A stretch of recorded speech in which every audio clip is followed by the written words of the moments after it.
बालासोर के ट्रेन हादसा के बाद एक बार फिर विजयनगरम में बड़ा ट्रेन हादसा। बताया जा रहा है कि रविवार शाम 4:45 में यह हादसा आंध्र प्रदेश के विजयनगरम में हुआ।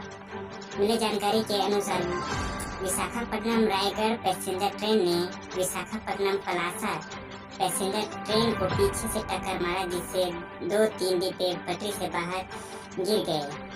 अब तक इस घटना में 13 लोगों की जान तथा 50 से अधिक लोगों की हालत गंभीर बताया जा रहा है।